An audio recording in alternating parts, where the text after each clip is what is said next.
لیکن عزازیل نامی ایک جن تھا جو ایک تو جن ہونے کی نسبت سے فرشتوں سے کچھ نہ کچھ مماثلت تھی، قرب تھا، دوسرے یہ علم میں، زہد میں، عبادت میں اتنا اونچا تھا، اتنا اونچا تھا، اتنا اونچا تھا کہ یہ ملائکہ ہی کے صف میں شامل ہوئے۔ اس نے علم بغاوت بلند کر دیا جب حکم دیا گیا کہ سجدہ کرو آدم کو۔ اب یہ دیکھیے کس قدر یہ اہم مضمون ہے، اور آپ سوچ رہے ہیں یہ باتیں آج پہلی مرتبہ ہمیں اس طرح سنائی جا رہی ہیں، یہ باتیں تو علم میں آتی نہیں ہمارے۔ وجہ کیا ہے؟ آپ کو دلچسپی نہیں ان چیزوں سے۔ جدید تہذیب نے ان چیزوں کی اہمیت کو زیرو کر دیا۔ قرآن میں اہمیت کا کیا عالم ہے؟ 7 جگہ یہ مضمون قرآن میں آیا کہ فرشتوں کو ہم نے حکم دیا سجدہ کرو آدم کو، سب نے سجدہ کیا۔ فسجد الملائکۃ کلھم اجمعون، سارے کے سارے، کل کے کل، سب نے مل کر سجدہ کیا آدم کو، اللہ کے حکم سے فوراً تعبیل کر دی۔ الا ابلیس ابا واستکبر وکان من الکافرین، ابلیس نے نہیں کیا، انکار کیا، استکبار کیا، گھمنڈ کیا۔ اور اس کو سورہ کہف میں بیان کر دیا گیا، یہ اس لیے کہ وہ اصل میں جنات میں سے تھا، اگرچہ شامل تو تھا فرشتوں میں اس وقت، کانا من الجن ففسق عن امر ربہ، وہ اصل میں جنات میں سے تھا، اس وجہ سے وہ اپنے رب کے اس فیصلے کے خلاف کھڑا ہو گیا، سرکشی تھی اس میں۔ یہ معاملہ اتنا اہم ہے، اب آپ سمجھیے کہ 7 مرتبہ سورہ بقرہ، سورہ اعراف، سورہ حجر، سورہ بنی اسرائیل، سورہ کہف، سورہ طٰہٰ، سورہ صاد، 6 مکی صورتوں میں ذکر ہے یہ، اور ایک مدنی صورت سورہ بقرہ۔ ان میں سے اکثر مقامات پر پھر جب اللہ نے کہا کہ اچھا تم نے یہ سرکشی کی ہے اور ہمارے حکم کی خلاف ورزی کی ہے تو یہاں سے نکل جاؤ، دفع ہو جاؤ، تم مردود ملعون، ان علیک لعنتی الی یوم الدین، اب تجھ پر لعنت رہے گی میری قیامت کے دن۔ اس نے کہا اچھا پروردگار پھر مجھے ذرا مہلت دے دے، رب فانظرنی الی یوم یبعثون، قیامت تک میری زندگی طویل کر دے۔ فذهب فإنك من المنظرین، کہہ دیا اچھا جاؤ، تمہاری یہ درخواست بھی ہم نے قبول کی۔ انہوں نے کہا پروردگار اب میں اس آدم کو بھی گمراہ کر کے چھوڑوں گا اور آدم کی نسل کو تباہ کر کے، انتہائی شدید چیلنج کے انداز میں یہ قرآن مجید میں 4-5 مرتبہ میں نے صرف 2 جگہ سے آپ کو اس وقت کوٹ کر کے سنایا تھا۔ سورہ اعراف میں اللہ تعالیٰ فرماتے ہیں قالا، اس پر ابلیس نے کہا فبما اغویتنی، تو اے رب جو تو نے مجھے گمراہ کیا ہے، مجھے ذلیل کر دیا، مجھ پر فوقیت دے دی، اس کو انا خیر منہ، میں اس سے بہتر ہوں، خلقتنی من نار وخلقتہ من طین، بنایا تو نے مجھے آگ سے اور اس کو بنایا مٹی سے، پھر مجھ سے مطالبہ کہ میں سجدہ کروں، اور میں نے سجدہ نہیں کیا تو تو نے مجھے ملعون قرار دے دیا۔ قال فبما اغویتنی لاقعدن لهم صراطک المستقیم، اب میں یہ نسل آدم کے لیے، اس کو برباد کرنے کے لیے تیرے سیدھی راہ کے اوپر گھات میں بیٹھوں گا، سیدھے راستے پر چلنے نہیں دوں گا۔ ثم لآتینہم من بین ایدیہم، پھر میں ان پر حملہ آور ہوں گا، ان کے سامنے سے بھی، ومن خلفہم، ان کے پیچھے سے بھی، وعن ایمانہم، ان کے داہنی جانب سے بھی، وعن شمائلہم، اور ان کے بائیں جانب سے بھی، ولا تجد اکثرہم شاکرین، اور تو دیکھے گا کہ ان کی اکثریت تیری شکر گزار بندوں پر مشتمل نہیں۔ یہ چیلنج تھا، اور ایک چھوٹا سا چیلنج جو سورہ صاد میں آیا ہے، اور یہاں تو اس نے اللہ کے جلال کی قسم کھا کر کہا قال فبعزتک لأغوینہم اجمعین، اے رب تیری عزت، تیرے جلال کی قسم ہے میں ان سب کو گمراہ کر کے چھوڑوں گا، الا عبادک منہم المخلصین، سوائے ان میں سے وہ کچھ لوگ جنہیں تو خالص اپنا بندہ بنا لے، جنہیں تو اپنا بندہ بنا لے، مخلص نہیں، مخلص یہ مفعول ہے، فاعل نہیں ہے، جسے تو بنا لے۔ بعض لوگوں کو اللہ چن لیتا ہے، هو اجتباکم، تمہیں چن لیا ہے، استفاء، اجتباء، وہ بچیں گے جن کو تو اپنی خاص امان میں لے لے گا، باقی میں سب کو گمراہ کر کے چھوڑ۔ یہ ہے اصل دنیا میں نوع انسانی کا ابدی دشمن، ازلی سے ابدی تک۔ اور اس میں نوٹ کیجئے کہ اس کی اصل بنیاد کیا ہوئی؟ 2 لفظ، تکبر اور حسد۔ استکبر، تکبر کیا، انا خیر منہ، میں اس سے بہتر۔ یہ ساری بس کی گانٹھ یہی ہے، سب سے بڑی گمراہی کی وجہ یہی ہے۔ اسی لیے کہا ہے حدیث میں لن يدخل الجنہ من کان فی قلبہ مثقال حبۃ من کبر، جنت میں ہرگز وہ شخص کبھی بھی داخل نہیں ہو سکے گا جس کے دل میں رائے کے دانے کے برابر بھی کبر، تکبر سب سے بڑا۔ الکبر ردائی، اللہ فرماتا ہے یہ تکبر، یہ تو میری چادر ہے۔ کوئی شخص تکبر کرتا ہے تو گویا میری چادر گھسیٹ رہا ہے میرے کندھے سے۔ عرب میں کسی شخص کی توہین کرنی ہوتی تھی تو اس کی چادر گھسیٹتے تھے، ننگا کر دیا گویا، یہ میری ردائی ہے، الکبر ردائی، یہ میری چادر، یہ جامہ مجھے زیب دیتا ہے، مجھ پر راستہ۔ اور حسد، آدم کو جو برتری عطا ہو گئی اس حسد کی آگ میں وہ جلا اور اس کا انتقام لینا چاہتا ہے۔ آدم سے بھی، آدم کو بھی گمراہ کیا، جنت سے نکلوایا، ویسے نکلنا تو انہیں تھا ہی مشیت اذنی میں، لیکن فوری طور پر اللہ کے حکم کی خلاف ورزی تو کروائی۔ فعصى آدم ربہ فغوى، آدم نے اپنے رب کے حکم کی نافرمانی کی، گمراہ ہوا عارضی طور پر۔ یہ دوسری بات ہے، توبہ کر لی، اللہ نے توبہ قبول فرما لی، معاف کر دی۔ وہ مستقل جو ہے وہ نسل انسانی پر اس گناہ کا اثر متوارث طور پر نہیں آ رہا ہے، ختم ہو چکا معاملہ، ہوا تھا، ہو گیا۔ فتلقى آدم من ربہ کلمات فتاب علیہ انہ هو التواب الرحیم۔ اور توبہ کی شان یہ ہے جب وہ قبول ہو جائے اللہ کی جناب میں، کیا تائب من الذنب کمن لا ذنب له، گناہ سے توبہ کرنے والا ایسے ہوتا ہے جیسے اس نے کبھی گناہ کیا ہی نہیں تھا، لیکن 12 کو گمراہ کرنے میں کامیاب ہو گیا، حضرت آدم اور حوا کو۔ اور نوع انسانی کی عظیم اکثریت اس کے داؤ میں آئی ہوئی ہے نہیں۔ کتنے ہیں وہ عباد اللہ المخلصین، الا عبادک منہم المخلصین، کتنے جو واقعتاً خالصتاً اللہ کے بندے بن گئے، جنہیں اللہ نے اپنا بنا لیا، اپنا قرار دے دیا۔ اب اس کے ساتھ نوٹ کیجئے اس ابلیس کے ساتھ ایک فوج بھی ہے، جسے قرآن مجید میں کہا گیا ہے کہ یہ اس کی پارٹی ہے، حزب الشیطان، یہ اکیلا نہیں ہے۔ ایک تو وہ عزازیل ہے، اس کی طویل ترین عمر اللہ نے دے دی، وہ تو قیامت تک رہے گا۔ باقی بھی جنات جو ہیں ان کی نسل میں سے یا اس کی نوع میں سے، اس کی نسل میں سے، جنات کی عمریں انسانوں کی عمروں سے زیادہ ہیں، بہت زیادہ ہیں، لیکن پھر بھی اتنی نہیں ہے۔ یہ خاص ہے اس کا معاملہ کہ اس نے کہا تھا رب انظرنی الی یوم یبعثون، مجھے دے دے مہلت اس وقت تک تاکہ میں ثابت کر کے دکھا دوں کہ جسے تو نے یہ خلافت دیا یہ اس کا اہل نہیں ہے۔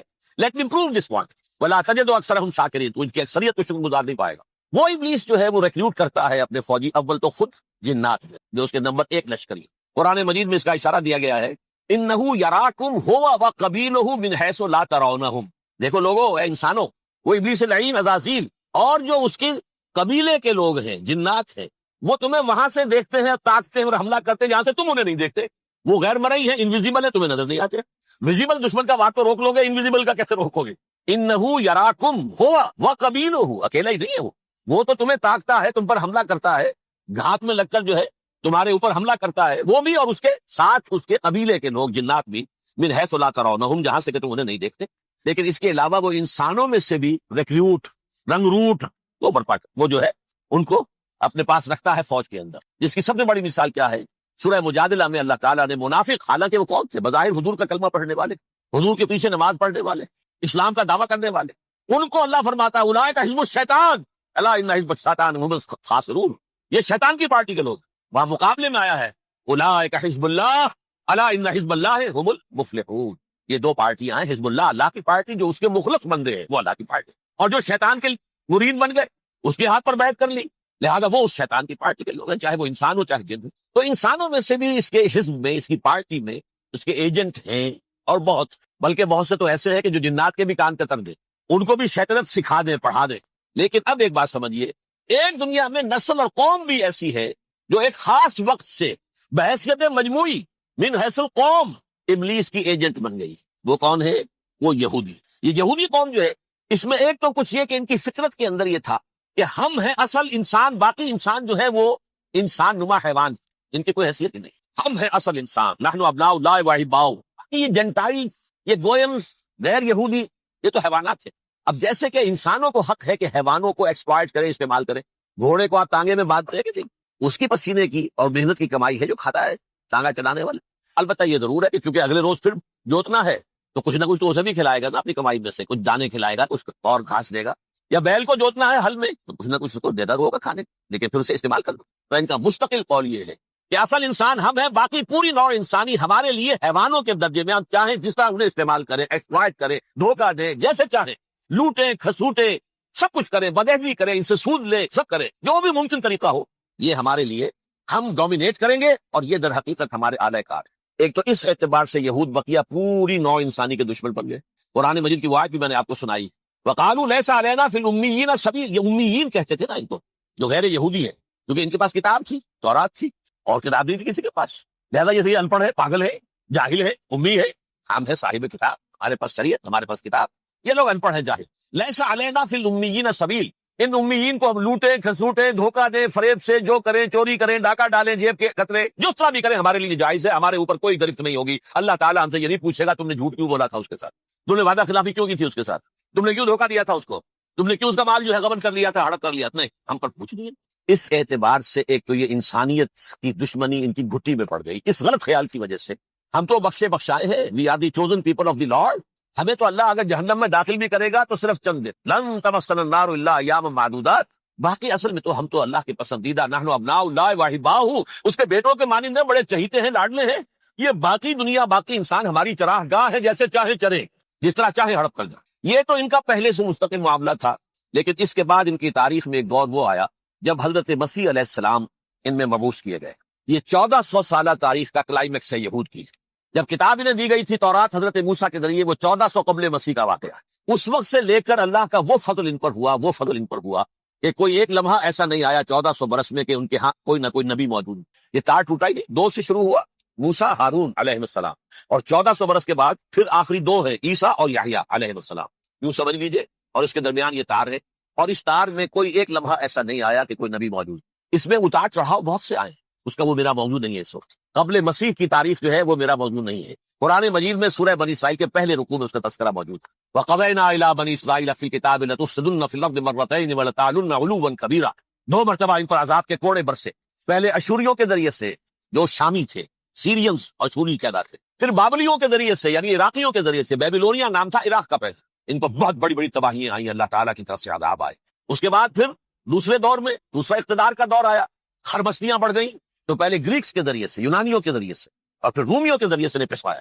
یہ دور گزر چکے تھے ان پر، 2 عروج کے دور اور 2 زوال کے دور. میری چھوٹی سی کتاب ہے تنظیم اسلامی کا تاریخی پس منظر، 6-7 روپے کی ہوگی. اس کو آپ دیکھیں گے تو اس میں اس کا پورا نقشہ آپ کو مل جائے. ویسے تو یہ کہ میری جو ذرا بڑی کتاب ہے سابقہ اور موجودہ مسلمان امتوں کا ماضی، حال اور مستقبل، اس میں میں نے ان معاملات کو بڑی تفصیل سے بحث کی. بہرحال یہ جو دور تھا ان کا 1400 سالہ، وہ اونچ نیچ سے ہوتا ہوا جب آیا ہے حضرت مسیح کی بعثت پر، تو ان کی شرارت کی انتہا یہ ہو گئی کہ اللہ تعالیٰ نے مسیح کو رسول بنا کر بھیجا. رسولاً الی بنی اسرائیل. حضرت موسیٰ اور حضرت عیسیٰ کے درمیان رسول کوئی نہیں ہے، سب نبی ہے. حضرت موسیٰ رسول تھے اور حضرت عیسیٰ رسول. درمیان میں داؤد ہو، سلیمان ہو، یشعیاہ ہو، زکریا ہو، یہ سب نبی ہے. یحییٰ نبی ہے، رسول نہیں ہے. لہذا وہ شہید کر دیے گئے. رسول شہید نہیں ہو سکتا، قتل نہیں ہو سکتا. لیکن عیسیٰ اور موسیٰ کے درمیان 1400 برس ان کے جو ہیں. اس کا کلائمیکس ہے حضرت مسیح علیہ السلام کی بعثت، اور حضرت مسیح علیہ السلام کو جسے اللہ نے اپنی روح قرار دیا، روح منہ، کلمتہ القاہا الی مریم، اللہ کا کلمہ. عظیم ترین معجزات. انہوں نے کیا کہا؟ یہ ولد الزنا ہے، حرام زادہ ہے، معاذ اللہ، نقل کفر نباش، یہ جادوگر ہے، یہ مرتد ہے، یہ واجب القتل. اصل حکومت اس وقت رومیوں کی تھی حکومت، لیکن انہوں نے انہیں آٹونومی دے رکھی تھی، اپنے مذہبی معاملات تم خود طے کر سکتے. تو کائفاس جو اس وقت کا ان کا ہیڈ ربائی تھا سب سے بڑا، اس کی عدالت نے فیصلہ کیا مسیح کو سولی چڑھا دیا جائے. پائلیٹس پونٹس اس کے پاس ان کی یادداشت پہنچ گئی، یہ ہمارا مجرم ہے مذہبی، یہ مرتد ہے، یہ کافر ہے، یہ جادوگر ہے، یہ واجب القتل ہے، اسے قتل کر، سولی چڑھا. خیر وہ لمبی بات ہو جائے گی. اس نے تو اپنے ہاتھ دھوئے کہ صاحب ہمارے پاس کوئی جرم نہیں ہے اس کے خلاف، تم کہتے ہو تو ٹھیک ہے سولی چڑھا دے. یہ دوسری بات ہے کہ اللہ نے حضرت مسیح کو اٹھا لیا آسمان پر. ان کی جگہ وہ شخص سولی چڑھا جس نے غداری کر کے گرفتار کروایا تھا، جوڈاس اسکریوٹ. اس کی شکل اللہ نے بدل دی حضرت مسیح کی سی، اور حضرت مسیح کو فرشتے اٹھا کے اوپر لے گئے، وہ زندہ آسمان پر اٹھا لیے گئے. اور یہ ساری تفاصیل نہ قرآن میں ہے نہ حدیث میں، یہ انجیل میں ہے. لیکن انجیل کون سی؟ برنباس کی، gospel of the Lord according to Saint Barnabas. یہ حواریین مسیح میں سے تھے، لیکن عیسائی ان کو تسلیم نہیں کرتے، ان کی بائبل کو صحیح نہیں مانتے، کینونیکل نہیں مانتے. 100 انجیلیں تھیں، 104 تھی، جن میں سے 4 چنی ہیں انہوں نے. یہ بتی اور جان اور مرکس مارکس یہ ہے. تو یہ 4 انجیلیں ہیں انہوں نے تسلیم کی کہ یہ کینونیکلز ہیں، یہ تو ہیں حقیقی. باقی جو ہے 100 اس کو وہ تسلیم نہیں کرتے. ان میں سے ایک ہے یہ برنباس. اس میں یہ تفصیل ہے کہ اللہ تعالیٰ نے اس شخص کی، جوڈاس کی، یہودا جوڈاس اس کو انگریزی میں کہتے ہیں، اس کی شکل بدل دی حضرت مسیح کی سی. وہ گرفتار ہوا، وہ سولی چڑھا. وہ غدار تھا، غداری کی سزا اسے ملنی تھی، وہ مل گئی. حضرت مسیح کو فرشتے 4 اٹھ رہے ہیں. جس کوٹڑی میں حضرت مسیح مقیم تھے، ایک باغ کے اندر وہ کوش تھے، اس کی چھت پھٹی ہے، 4 فرشتے آئے ہیں، حضرت مسیح کو اٹھا کر لے گئے ہیں، چھت برابر ہو گئی ہے. اس کے بعد وہ شخص پکڑا گیا. بہرحال حضرت مسیح کو اللہ نے اٹھا لیا آسمان. لیکن وہ دن ہے کہ اس قوم کو اب مغضوب علیہم قرار دے دیا. نوٹ کر دیجئے، اصل میں تو ہونا یہ چاہیے تھا کہ رسول کی جان کے در پہ جب کوئی امت ہو جاتی تھی تو اللہ کا قاعدہ یہ تھا کہ اس امت کو نسیہ منسیہ کر دیا. حضرت نوح کی قوم کو ختم کیا یا نہیں؟ حضرت ہود کی نگاہوں کے سامنے قوم عاد برباد کی گئی یا نہیں؟ حضرت صالح کی نگاہوں کے سامنے قوم سمود برباد ہوئی. یہ اللہ کا قاعدہ رہا. سدوم اور عمورہ کی بستیاں حضرت لوط علیہ السلام جہاں بھیجے گئے، مدین کا علاقہ جہاں حضرت شعیب بھیجے گئے، آل فرعون جن کی طرف موسیٰ کو بھیجا گیا، سب ہلاک کر دیے. کیونکہ رسولوں کے بارے میں اللہ کا عذاب، نبیوں کے بارے میں یہ بات نہیں ہے. نبی آیا، اس نے دعوت دی، جس نے مان لیا اچھا کیا، اپنے لیے اچھا کیا، نہیں مانا اس کی اپنی جو ہے آپ برباد ہو گئی. دنیا میں کوئی فیصلہ اس کا نہیں. لیکن رسولوں کا معاملہ یہ ہوتا ہے کہ دنیا میں وہ اللہ کی عدالت بن کر آتے ہیں. مانو گے تو بچو گے، نہیں مانو گے ہلاک. تو اس اعتبار سے وہ مستحق تو ہو چکے تھے اس کے کہ انہیں ہلاک کر دیا جائے. اب اللہ کی کوئی خصوصی مشیت ہے، اس میں کیا حکمت ہے، وہ ہے حکمت میں بعد میں اگر وقت ہوا تو بتاؤں گا. فیصلہ یہ کیا اللہ نے کہ حضرت مسیح کو تو اٹھا لیا زندہ، اور ان کی رسی ابھی مزید دراز کر دی، کہ ان کو ابھی مہلت دے دی کہ تمہیں آخری 30 سال، جس کو عذاب اکبر کہتا ہے قرآن. سورہ سجدہ جو حضور ہر جمعے کی پہلی رکعت میں فجر میں پڑھتے تھے، وَلَنُذِيقَنَّهُم مِّنَ الْعَذَابِ الْأَدْنَىٰ دُونَ الْعَذَابِ الْأَكْبَرِ لَعَلَّهُمْ يَرْجِعُونَ. چھوٹے چھوٹے عذاب اور ایک بڑا عذاب، جبکہ قوم بالکل برباد، نسیم منسیہ، کَأَن لَّمْ يَغْنَوْا فِيهَا، ایسے ہو جائیں جیسے کوئی تھے ہی نہیں آبادیاں. لا يرى الا مساکنہم، اب ان کے مسکن نظر آتے ہیں، مکین نظر نہیں آتے. یہ عذاب اکبر جو ہے وہ ان پر نہیں آیا، حالانکہ وہ مستحق ہو گئے تھے اسی وقت. اس کو یوں سمجھیے کہ کسی شخص کو پھانسی کا حکم تو ہو جائے، ایگزیکیوشن نہیں ہوتا ہے، کئی سال گزر جاتے ہیں پڑے ہوئے، اور معاملات جو ہیں وہ چلتے رہتے ہیں. یہ معاملہ ہوا اس کے ساتھ، ورنہ یہ مستحق ہو چکے تھے آخری بربادی تباہی کے عذاب استیصال، جڑ سے کاٹ دینے والا عذاب. وہ آ سکتا تھا ان پر اسی وقت، لیکن اللہ نے ان کی مہلت دراز کی. لیکن اس کے بعد اللہ نے ان کو ایک اور موقع دیا 600 برس بعد حضرت مسیح کے محمد الرسول اللہ صلی اللہ علیہ وسلم کی بعثت کی. اور یہ میں سمجھتا ہوں کہ اس قوم پر اللہ کا اتنا بڑا فضل تھا، اتنا بڑا فضل تھا، اتنا بڑا فضل تھا. اب پھر ایک موقع دیا، عسیٰ ربکم ان یرحمکم وان عدتم عدنا. دیکھو اب بھی تمہیں ہم ایک موقع دے رہے ہیں، تمہارا رب تمہارے اوپر اب بھی فضل کرنے کو تیار ہے، رحم فرمانے کو تیار ہے. ان ھذا القرآن یہدی للتی ہی اقوم. اس قرآن کے سائے میں آ جاؤ، یہ شاہدرا ہے ہدایت میں آنے کا، اس میں داخل ہو جاؤ، محمد کی تصدیق کرو صلی اللہ علیہ وسلم، دامن محمدی میں آ جاؤ، اب بھی ہم تمہارے گناہ بخش دیں. لیکن نہیں، اس قوم نے حضرت محمد صلی اللہ علیہ وسلم کی دشمنی کی کمر کسی. اور اب یوں سمجھیے اس تاریخ سے لے کر آج تک یہ گٹھ جوڑ ہے. ظاہر بات ہے کہ ابلیس کا بھی اصل دشمن اب کون ہے، یا ہدف کون ہے، ٹارگٹ کون ہے؟ جنہوں نے محمد کو نہیں مانا صلی اللہ، وہ تو ہے ہی جہنمی، ان پر کوئی اور محنت کرنے کی ضرورت کیا ہے؟ سمجھ رہے میری بات؟ حضور کی بعثت کے بعد جنہیں حضور کو رد کر دیا، ان پر ایمان نہیں لائے، وہ کون ہے؟ کافر، وہ جہنمی ہے ہی ہے. لہذا اس کے اوپر کوئی محنت صرف کرنے کی ابلیس کو ضرورت نہیں. اس کا اصل ٹارگٹ امت محمد ہے صلی اللہ علیہ وسلم. وہ ساری نوع انسانی کی دشمنی اب آ کر مرکوز ہو گئی ہے امت محمد صلی اللہ علیہ وسلم کی دشمنی. اور اسی طرح یہود کا معاملہ، اگرچہ ویسے پوری نوع انسانی کے دشمن ہے، انہیں حیوان سمجھتے، ان کی جان مال اپنے لیے مباح سمجھتے ہیں، جس طرح چاہے لوٹے کھسوٹے کھائے پیے انہیں، لیکن اب ان کی بھی دشمنی کا سب سے بڑا مرکز امت محمد. کیوں؟ وہی تکبر اور حسد، وہی بیماریاں. انہیں تکبر یہ ہو گیا تھا کہ 2000 سال سے یہ نبوت ہماری میراث، ہماری جاگیر، بنو اسرائیل کے اندر سینکڑوں نبی آئے، 3 کتابیں اللہ نے ہمیں عطا کی، یہ کہاں سے آ گیا محمد صلی اللہ علیہ وسلم؟ معاذ اللہ ثم معاذ. یہ امیین میں سے، یہ جنٹائلز میں سے، یہ گوئلز میں سے، یہ حقیر ان پڑھ، کہاں یہ نہیں تسلیم کریں. حالانکہ قرآن کہتا ہے یعرفونہ کما یعرفون ابناہم. ان کے علماء ایسے پہچانتے تھے حضور کو جیسے اپنے بیٹوں کو پہچانتے ہیں کہ یہ آخری نبی تھے. لیکن تکبر اور حسد کی آگ میں جلتے. اب ان کے بھی دشمنی کس سے ہے؟ محمد اور امت محمد صلی اللہ علیہ وسلم. یہ گٹھ جوڑ ہے. اب دیکھیے، یہ ہے میری گفتگو کا اب تک کی گفتگو کا حاصل، یہ گٹھ جوڑ.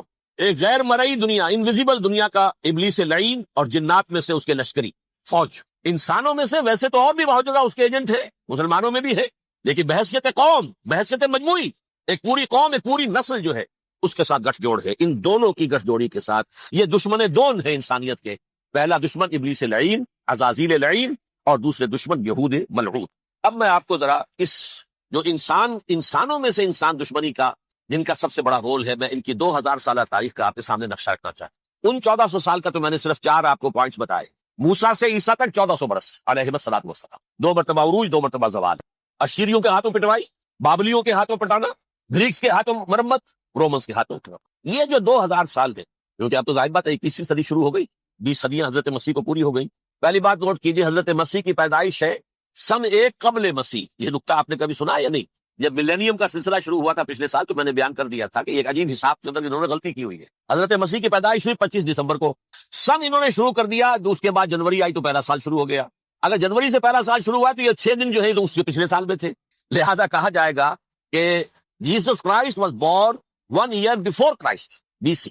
تو 1 قبل مسیح میں حضرت مسیح کی پیدائش. یہ آخری اسرائیلی نبی اور رسول. یہودی علماء کی مخالفت، دشمنی، سولی پر چڑھوا دینا میں بیان کر چکا ہوں. سن 33 عیسوی میں جبکہ حضرت مسیح کی عمر 33 برس تھی، اللہ تعالیٰ نے انہیں زندہ آسمان پر اٹھا دیا. لیکن یہودیوں نے اپنے خیال کے مطابق انہیں سولی پر چڑھوا دیا، ان کی موت واقع. اگرچہ اس کے بعد یہ اختلاف ہے، یہودی کہتے ہیں وہ سولی پر چڑھ گیا، ختم ہوا، مر گیا. عیسائی کہتے ہیں نہیں، انتقال ہوا ہے مسیح کا صلیب پر، لیکن پھر وہ دوبارہ زندہ ہو گئے ہیں. ان کی لاش ایک غار میں رکھ دی گئی تھی، وہاں ریزریکشن ہو گیا، ان کا باعث سے بعد الموت وہی ہو گیا، اور پھر انہیں اللہ نے زندہ آسمان پر اٹھا دیا. تو ہمارے اور عیسائیوں کے درمیان نوٹ کر لیجیے، یہ چیز مشترک ہے کہ حضرت مسیح آسمان پر زندہ اٹھائے گئے. فرق کیا ہے؟ وہ سمجھتے ہیں کہ سولی دیے گئے، سولی پر مرے، پھر زندہ ہوئے، پھر گئے. ہم سمجھتے ہیں کہ نہیں، وما صلبوہ وما قتلوہ، انہوں نے نہ صلیب دے سکے انہیں اور نہ انہیں قتل کر سکے، بل رفع اللہ الیہ، اللہ نے اٹھا لیا.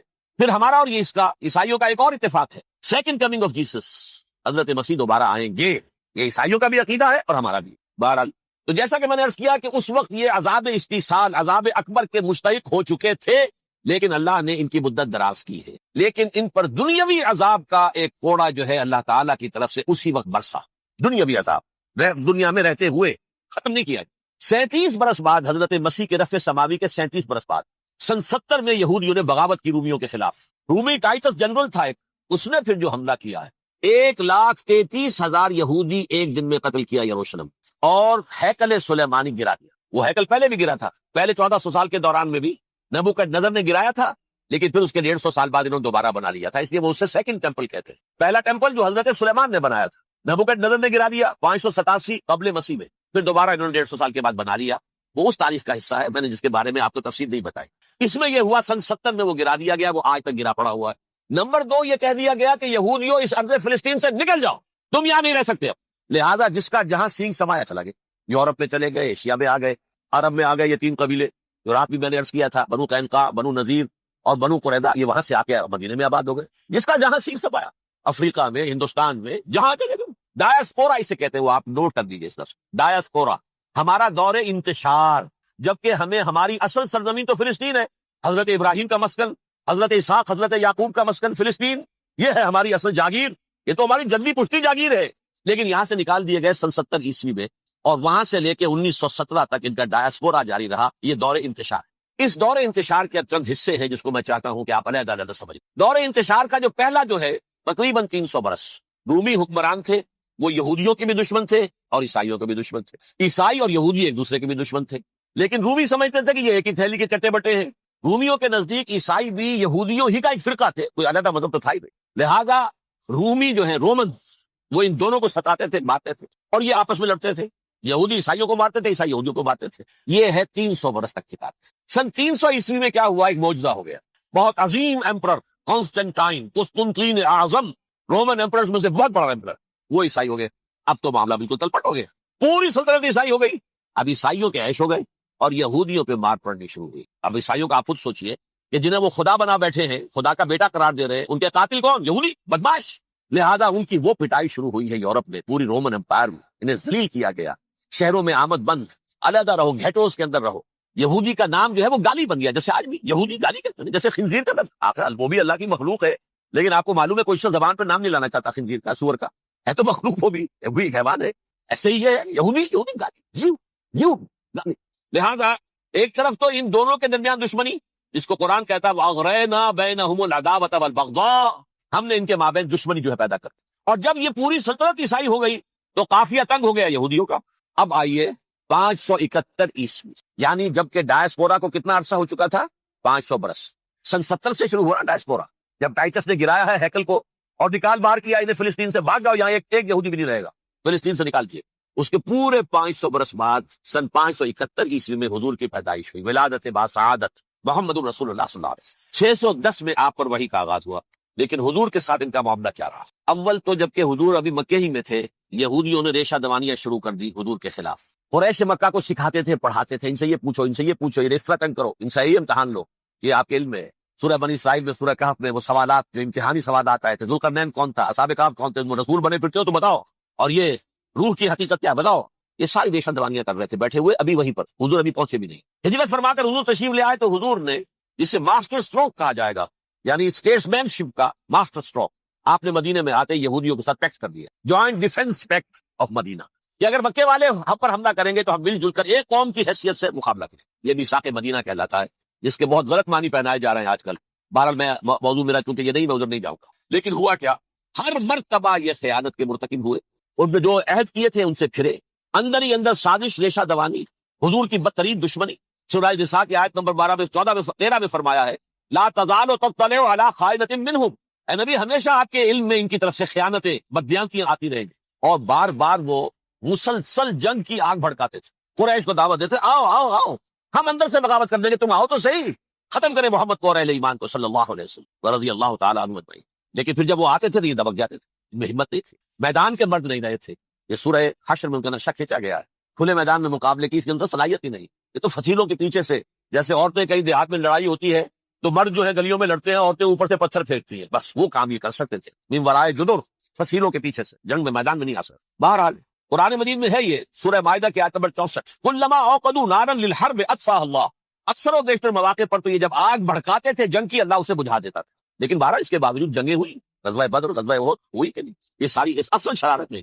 اور اس کے نتیجے میں حضور نے پھر ایک ایک کر کے 3 قبیلوں کو صدا دی. غزوہ بدر کے فوراً بعد بنو قینقاع نکالے گئے, غزوہ احد کے فوراً بعد بنو نذیر نکالے گئے, اور غزوہ احزاب کے بعد بنو قریظہ نکال دیے گئے. یہ تو میں نے آپ کے سامنے رکھ دیا صرف حضور کے زمانے میں ان کا کیا رویہ رہا. دشمن, رات بھی ہم نے وہ آیت پڑھی تھی, لَتَجِدَنَّ أَشَدَّ النَّاسِ عَدَاوَةً لِلَّذِينَ آمَنُوا الْيَهُودُ وَالَّذِينَ أَشْرَكُوا. اہل ایمان کی دشمنی میں شدید ترین تم پاؤ گے یہودیوں کو اور مشرکین بھی بعد میں ہے, پہلے یہودی. حضور کے بعد کیا ہوا, اب یہ نوٹ کیجئے, یہ ان کی تاریخ کا دوسرا دور. حضرت عمر رضی اللہ تعالیٰ عنہ قائد خلافت ہے، بیت المقدس کا محاصرہ کیا گیا، فصیل بڑی اونچی، شہر اندر سے سیلف سفیشینٹ، حملے کا راستہ کوئی نہیں، محاصرہ طول کھینچ رہا ہے، لیکن ان کے پاس رسد بھی موجود ہے، پانی بھی موجود ہے، وہ دروازے بند کر کے بیٹھے ہوئے۔ بالآخر اللہ تعالیٰ کی مشیت کا ظہور کیسے ہوا؟ ان کے کچھ علماء آئے فصیل پر، کہا دیکھو مسلمانوں، تم قیامت تک بھی یہاں پڑے رہو گے محاصرہ کر کے، ہمارا یہ شہر فتح نہیں ہو۔ ہاں، ایک درویش بادشاہ کے ہاتھوں یہ شہر فتح ہونا ہے، لیکن تمہارے اندر ہمیں وہ نظر نہیں آ رہا۔ ابو عبیدہ بن الجراح رضی اللہ تعالیٰ عنہ، امین هذه الامہ، ان کا فوراً ذہن گیا، وہ درویش بادشاہ مدینے میں بیٹھا ہوا ہے عمر رضی اللہ تعالیٰ۔ اب ایک اور عمر بھی ہے جو قندار میں بیٹھا ہے، نقشہ وہی ہے، سادگی کی حد تک نقشہ وہی، بالکل وہی، اپنی آنکھوں سے دیکھا وہی ساتھ۔ عمر اول عمر ثانی سے عمر بن عبد العزیز، اب ایک اللہ کے فضل سے اللہ تعالیٰ ایدہ اللہ بنصرتہ، اللہ تعالیٰ ان کی نصرت فرمائے، دشمنوں کو ان کے مقابلے میں نیست و نابود کرے۔ انہوں نے ریکویسٹ بھیج دی کہ حضور تشریف لائیے، یہ شہر فتح ہو جائے گا۔ وہ ہے سفر تاریخی، اتنا طویل سفر، تقریباً 700 میل، ایک اونٹ، ایک خادم، ایک منزل پہ امیر المومنین اوپر بیٹھے، خادم آگے چل رہا ہے، اگلی منزل پہ خادم اوپر بیٹھا ہے، امیر المومنین آگے جا رہا ہے۔ اور جب پہنچے ہیں تو وہ باری تھی خادم کی، انہوں نے ہاتھ جوڑ دیا، حضور خدا کے لیے تم کیا کہیں گے لوگ، وہ میرا برا حال کر دیں گے، تمہیں شرم نہیں آئی؟ امیر المومنین پیدل آگے چل رہے ہیں نکیل پکڑ کر، اور تم بیٹھے ہو اوپر براجمان ہو۔ حضرت عمر فرمایا دورو دورو، نہیں باری تمہاری ہے، بیٹھ۔ اس حال میں پہنچے، اور پھر یہ کہ ابو عبیدہ بن الجراح آئے ہیں، استقبال کیا ہے تو دیکھا ہے اس حال میں چلے آ رہے ہیں، عمر نکیل پکڑے ہوئے چلی آ رہی، اور کہتے ہیں کہ کہیں کیچڑ ویچڑ تھا، جوتے خراب ہو گئے تو وہ بھی اتار کے ہاتھ میں پکڑے ہوئے، کپڑے تو تھے ہی پھٹے ہوئے۔ انہوں نے کہا کہ حضرت ابو عبیدہ نے، دیکھیے یہ بڑا متمدن ملک ہے، بڑا مہذب علاقہ ہے یہ، آپ ذرا کھلیا اپنا دوست فرما لے تب کیا کہ پیش ہم آپ کو کریں گے۔ آپ نے فرمایا نحن قوم اعزنا اللہ بالاسلام، ہم وہ قوم ہیں جنہیں اللہ نے عزت دی ہے اسلام کے ذریعے سے، کپڑوں کے ذریعے سے، دولت کے ذریعے سے۔ اسی حال میں گئے ہیں، اوپر سے انہوں نے کھڑے ہو کر نشانیاں دیکھی ہیں، اپنی کتابیں کھولی، ہاں یہ وہی ہے، اچھا لو جی سرنڈر، شہر تمہارے ہاتھ، خون کا ایک قطرہ نہیں بہا اور بیت المقدس فتح۔ لیکن اس وقت حضرت عمر نے ایک نرمی یہ کی کہ یہودیوں کے لیے بھی اسے اوپن سٹی قرار دے دیا۔ یہ احسان عظیم حضرت عمر کا، اس سے پہلے یہودی آ ہی نہیں سکتا تھا، داخل ہی نہیں ہو سکتا تھا، وہاں وہ آ کر وزٹ نہیں کر سکتا تھا، زیارت نہیں کر سکتا تھا اپنے مقدس مقامات کی۔ حضرت عمر نے یوں سمجھیے کہ تقریباً 550 برس کے بعد ان کے لیے راستہ کھولا ہے کہ ہاں تم آ سکتے ہو، زیارت کر سکتے ہو۔ لیکن یہ عیسائیوں نے لکھوایا معاہدے کے اندر، انہیں یہاں آپ آباد ہونے کی اجازت نہیں دے، لیکن کب وزٹ دی پلیسز، دیکھیں زیارتیں کریں اور جائیں۔ یہ معاہدہ حضرت عمر کا ہے رضی اللہ تعالیٰ، جو پھر خلافت راشدہ کے بعد بنو امیہ نے بھی اس کو آرڈر کیا، بنو عباس نے کیا، پھر جو ہمارے یہ ترکوں میں اندر خلافت آئی تو ترک خلفاء نے بھی اس معاہدے کی پوری پابندی۔ فلسطین میں آ سکتے ہیں یہودی صرف زائرین کی حیثیت سے، وہاں آباد نہیں ہو سکتے۔ اب آئیے اگلا دور آیا حضرت عثمان کا دور خلافت، یہ ہے وہ وقت کہ اب یہود نے امت مسلمہ کی پیٹھ میں چھرا کو، وہ کیسے؟ ایک یہودی عبداللہ ابن سبا اسلام کا لبادہ اوڑھ کر آ گیا، معاشرے کا جائزہ لے لیا، ان میں بنو ہاشم اور بنو امیہ میں جو پرانی کشاکش تھی اس کے کچھ نہ کچھ جراثیم باقی ہیں، اگر ان کو ذرا بھڑکا دے تو مسلمانوں میں انتشار کا دور۔ کہا یہ عثمان کون ہے؟ یہ تو بنو امیہ میں سے ہے، یہ حق تو بنو ہاشم کا ہے، خلافت ان کے پاس ہونی چاہیے، محمد کے تو رشتہ دار وہ ہے صلی اللہ علیہ وسلم۔ عوام الناس کے اندر بات پھیلنی شروع ہوئی، پھر ایک بڑی سازش کے انداز میں حضرت عثمان کے خلاف پروپیگنڈا، حضرت عثمان کے جو عاملین تھے، گورنر تھے، ان کے خلاف پروپیگنڈا، اور ایسی ہوشیاری کرتے تھے کہ کوفے میں کوفے کے حاکم کے خلاف کچھ نہیں کہنا، اجی مصر میں یہ ہو رہا ہے، اجی شام میں یہ ہو رہا ہے، اجی یہ جو عثمان ہے وہ یہ کر رہا ہے، یہ ظلم ہو رہا ہے، یہ لوٹ مار ہو رہی ہے، یہ خیانتیں ہو رہی ہیں۔ اب نہ تو اس زمانے میں مینز آف کمیونیکیشن، کیسے تصدیق کریں؟ افواہیں تو آپ آج کراچی کے اندر شروع ہو جائے تو پتہ نہیں چل سکتا کسی کو کہ کیا اس میں صداقت ہے کیا جھوٹ ہے، اور بری بات جو ہے فطرت انسانی کی کمزوری ہے وہ فوراً قبول کرتا ہے، کسی کے بارے میں اچھی بات ماننے کو تیار نہیں ہوتا، لیکن بری بات تو فوراً تیار۔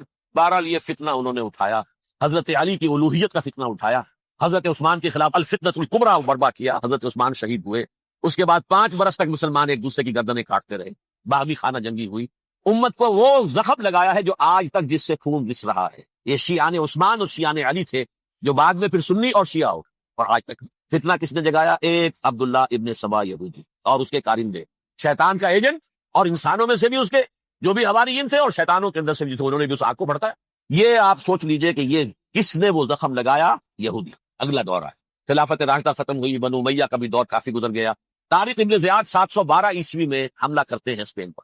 اسپین اس وقت عیسائیت کا بہت بڑا گڑھ، بڑے کٹر ترین عیسائی جو ہے وہ اسپین میں تھے، لہذا یہودیوں کی وہاں بہت پٹائی ہوتی تھی، بہت پٹائی ہوتی ہے، میں بتا چکا ہوں، دشمنی تھی چلی آ رہی تھی عیسائیوں کے ہاتھوں یہودیوں کی، وہ تو سن 300 عیسوی سے ایمپرر کانسٹنٹائن کے بعد سے شروع ہو گئی تھی۔ اس حوالے سے یہودیوں نے اس وقت چالیاتی یہ برتی، کچھ راستے واسطے بتائے، کچھ مدد کی طارق ابن زیاد کی، طارق ابن زیاد نے انہیں اپنا محسن سمجھا، ہسپانیہ فتح ہو گیا، تو یہودی چونکہ محسنین کی فہرست میں آ چکے تھے، انہیں بہت اقتدار نصیب، بڑی سپورٹ مسلمانوں نے دی، ان کے بڑے بڑے علماء ہیں اسی دور کے اندر پیدا ہوئے، بڑے بڑے تھنکرز ان کے اسی دور میں پیدا ہوئے، بن گوریون جو کہ ایک وزیر اعظم تھا اسرائیل کا، اس نے یہ لکھا ہے اپنی کتاب میں، Muslim Spain was the golden era of our diaspora.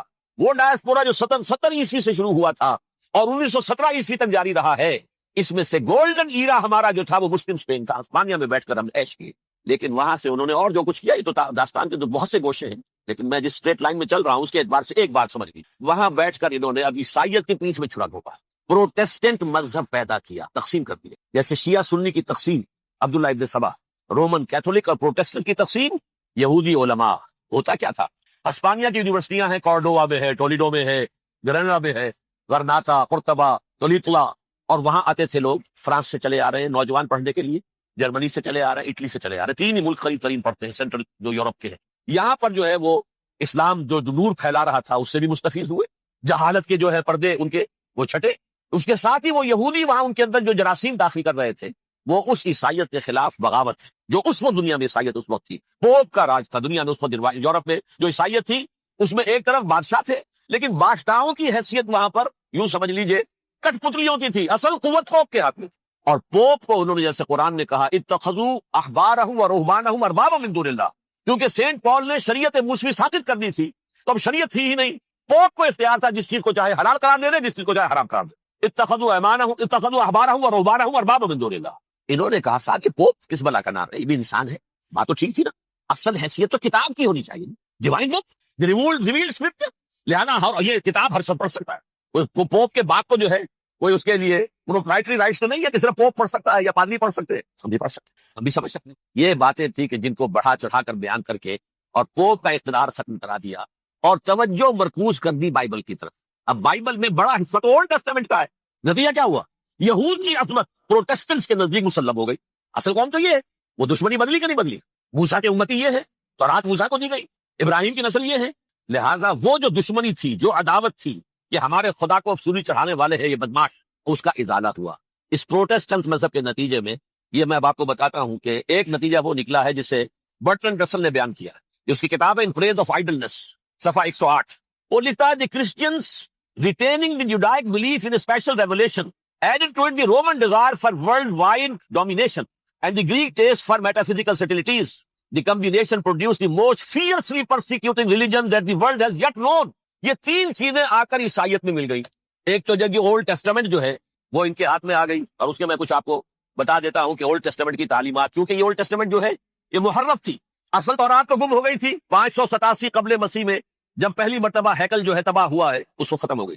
اس کے کوئی 150 سال کے بعد انہوں نے یادداشتوں سے مرتب کر کے لکھی ہے. اب اس میں ان کے اپنے خیالات، اپنے امانی، اپنی توجیحات وہ شامل ہو گئی.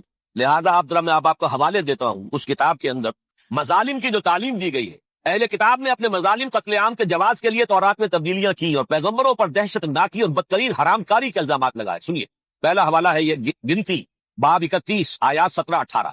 اس لیے ان بچوں میں جتنے لڑکے ہیں سب کو مار ڈالو، اور جتنی عورتیں مرد کا منہ دیکھ چکی ہیں ان کو بھی قتل کر ڈالو، لیکن ان لڑکیوں کو جو مرد سے واقف نہیں اور اچھوتی ہیں اپنے لیے زندہ رکھو. یہ کسی اللہ کی کتاب کا یہ جملہ ہو سکتا ہے، کسی ریویل بک کا؟ اور سنیے، یہ ہے استثناء ڈیوٹرانومی باب 20 آیت 16-18. پر ان قوموں کے شہروں میں جن کو خداوند تیرا خدا میراث کے طور پر تجھ کو دیتا ہے، کسی ذی نفس کو جیتا نہ بچا رکھنا، جیسا خداوند تیرے خدا نے تجھ کو حکم دیا بالکل نیست کر دے. مرد، عورتیں، بچے، بوڑھے سب ختم. یہ کتاب مقدس ہے. اور سنیے، سیموئیل باب 27 آیت نمبر 9. اور داؤد نے اس سرزمین کو تباہ کر ڈالا اور عورت مرد کسی کو جیتا نہ چھوڑا. نمبر 4، ان سب آباد شہروں کو ماں، عورتوں اور بچوں کے بالکل نابود کر ڈالا. کتاب استثناء باب 3 آیت 6. یہ ہے جو کہہ رہا ہے برٹرنڈ رسل. کرسچینٹی میں آ کر یہ 3 چیزیں شامل ہو گئی. ایک تو یہ باربیرین، یہ تعلیم جو ہے، اور یہ مذہب کے نام پہ تعلیم، یہ کتاب مقدس کی تعلیم. نمبر 2، رومنز کے اندر جو ایک تمنا تھی ورلڈ ڈومینیشن کی، وہ عیسائیت کے اندر آ گئی. اس لیے پوری رومن امپائر جو ہے عیسائی ہو گئی، اسے وراثت کے اندر ورلڈ ڈومینیشن کی جو ایک تمنا تھی وہ مل گئی. اور پھر یہ کہ انہوں نے جو توہمات تھے یونانیوں کے، ان کو بھی اپنے ہاں مختلف شکلوں کے اندر جمع کر لیا. ان 3 چیزوں کا the combination produced the most fiercely persecuting religion that the world has yet known. اس کے نتیجے میں دنیا میں تاریخ انسانیت کے اندر جو بدترین خوخار ترین مذہب ہو سکتا ہے وہ شکل عیسائیت نے اختیار کی. اور اس کا مظہر اتم کیا تھا؟ نوٹ کیجیے، صلیبی جنگیں. ایک بات ٹائم ٹیبل کے اعتبار سے نوٹ کر لیجیے گا. فرسٹ ملینیم ختم ہوا، سیکنڈ شروع ہوا. ان کے 1000 سال ختم ہوئے تو 11ویں صدی میں سیکنڈ ملینیم شروع ہوا، تو پہلی صلیبی جنگیں لاکھوں مسلمان قتل ہوئے. صرف یروشلم کے اندر اتنا خون بہایا، اتنا خون بہایا یہ خود ان کے ہسٹورینز لکھتے ہیں کہ جب ان سلیبیوں نے جب گھوڑوں کے ساتھ وہ چل رہے تھے گلیوں میں تو ان کے گھوڑوں کے گھٹنوں تک خون کی ندی بہ رہی تھی، جہاں سے گزرے ختم کرتے چلے گئے، آبادیاں کیا آبادیاں ختم۔ اگرچہ اس کروسیڈ میں گیہوں کے ساتھ گھن بھی پیسا، یہودی بھی بہت مارے گئے۔ یہ فرانس سے جرمنی سے جب یہ کروسیڈرز آ رہے تھے 3000 میل کا سفر طے کر کے آئے تھے، سوچیے اسے۔ اربن ثانی پوپ جو تھا آگ لگا دی تھی اس نے پورے یورپ کے اندر، شرم سے ڈوب مرو، تمہارے مقدس علاقے مسلمانوں کے ہاتھ، انفیڈلز، یہ کافر، یہ مرتد، یہ ملحد۔ مسیح جہاں پیدا ہوا، مسیح کو جہاں سولی دی گئی، وہ کہاں ہے؟ ان کے ہاتھ، وہ آگ لگائی ہے۔ 3000 میل کا فاصلہ طے کر کے یہ دو قومیں آئی ہیں، اب تو تباہی بچائیے۔ تاریخ انسانی میں ایسی بربریت کی کوئی مثال، اور یہ ان کے اپنے ہسٹورینز لکھتے ہیں، شرم کے بارے ایسے محسوس ہوتا ہے جیسے ان کی گردنیں جھکی جا رہی ہوں لکھتی ہے۔ آپ آگے چلیے، یہ جو بغاوت ہوئی پوپ کے خلاف، اس میں نوٹ کیجئے تاریخی اعتبار سے سب سے پہلے بغاوت کرنے والا ملک انگلستان تھا۔ اس نے اپنا چرچ علیحدہ بنایا، چرچ آف انگلینڈ، تو پوپ سے رشتہ منقطع۔ The first Protestant kingdom in Europe was England. اسی سے رشتہ جوڑی West, white Anglo Saxon Protestants, ان میں اولیت کا شرف کسے حاصل ہے؟ برطانیہ شریف کو۔ یہاں پر انہوں نے اب ایک بہت بڑا جو کارنامہ کیا، پوپ کی گرفت کم ہوئی یورپ پر سے، پروٹیسٹنٹ مذہب کا فروغ ہوا، تو انہوں نے سود کی اجازت حاصل کر۔ جب تک پوپ کی حکومت تھی سود آرام کا، جو ٹرانزیکشن، نہ انٹرسٹ نہ یوزری، کچھ بھی نہیں، پروٹیسٹنٹس کے ذریعے سے سود کی اجازت حاصل کرنی۔ اس کے بعد بڑے بڑے بینک بنا کر بیٹھ گئے، ہاؤس آف روتھشائلڈ، یہ ہاؤس آف گولڈ سمتھس، یہ عمران خان صاحب کے جو خطر جو تھے گولڈ سمتھ، یہ بینک، بڑی بڑی فیکٹریز۔ ان لوگوں نے کیا کیا؟ اب ریشہ دوانیاں، یورپ میں مختلف ملکوں کے درمیان جنگیں کروائیں سازشوں کے ذریعے سے، وہی کلما اوقدوا نارا للحرب، جنگ کے لیے آگ بھڑکا دینا تو ان کا پرانا مشغلہ تھا، جنگیں کرواتے تھے۔ پھر فرانس کے بادشاہ کو بھی قرض چاہیے اسلحہ کے لیے، انگلستان کے بادشاہ کو بھی قرض چاہیے، ہاؤس آف روتھشائلڈ کا ایک نمائندہ وہاں بیٹھا ہے، یہاں بیٹھا ہے، اور منہ مانگے شرح پر سود کے اوپر قرض دے رہے ہیں۔ ان کو سب کو جو ہے ان کے سارے مالی وسائل کھینچ لیے، دولت پر قبضہ کر کے بیٹھ گئے، اور اس کا نتیجہ یہ نکلا چند 100 سالوں کے اندر کہ فرنگ کی رگے جاں پنجے یہود میں، اس سودی نظام کے ذریعے سے دولت پر ان کا قبضہ۔ علامہ اقبال 1905 سے 1908 تک رہے تھے، لیکن یہ کہ ان کی نگاہ تھی ایسی، گاہ میری نگاہ تیز چیر گئی دلے وجود، گاہ الجھ کے رہ گئی میرے توہمات میں، اور انہوں نے دیکھا ہے کہ فرنگ کی رگے جہاں پنجے یہود میں۔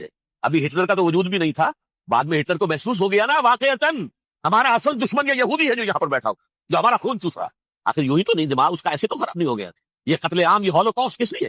اس نے پہچان لیا، اس لیے کہ وہ ویسٹ نہیں تھا، وائٹ اینگلو سیکسن پروٹیسٹنٹ، اصل جادو جو چلا وہ پر چلا، اور برطانیہ ان کا سب سے بڑا جو ہے وہ پشت پناہ، مددگار، حامی۔